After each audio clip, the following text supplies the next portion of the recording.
This is H-Start, and here's why I think it should be a must-use in your garden. Almost 1 month ago, I did an experiment where I had 2 sets of soil blocks, one with H-Start mixed in and one without. I tried a variety of different seeds, both vegetables and flowers, to see if it really made a difference like the creators promised. I noticed a difference almost immediately shortly after germination, especially in the lettuce and the kale. As time went on, the differences only became more pronounced.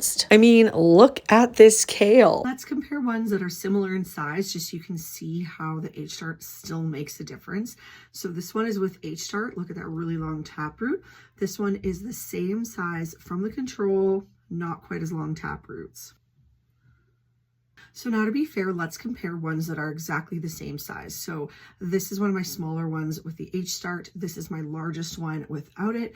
Notice how long these roots are. If we put them together, the length of the roots is not quite there, so it does make a difference. Now, H-Start wasn't a complete success with anything, and I've heard that sometimes in the indoor conditions, maybe you won't notice the difference as much, but when you get outside and you don't have perfect growing conditions, then you'll still notice the difference. But the biggest example of this was my nasturtium. Part of the problem is that this nasturtium started like over a week before this nasturtium, but even with the week head start, the long roots are about the same. Okay, this is really interesting too, because this is basil with H-Start, did not do well.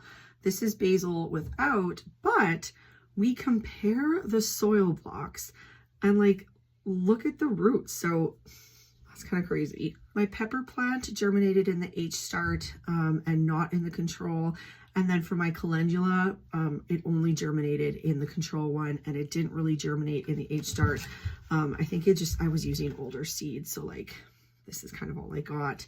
It's not doing so hot, but there's no reason why I wouldn't put H-Start on my calendula. I think that was just a problem with the seeds. In the H-Start, the Cosmos were about the same. The H-Start Cosmo is a little bit ahead in growth than the regular one, but they're pretty close. But yet again, look at the roots. Way more roots on this one, not as many on this one. Let me know what you think of my experiment in the comments.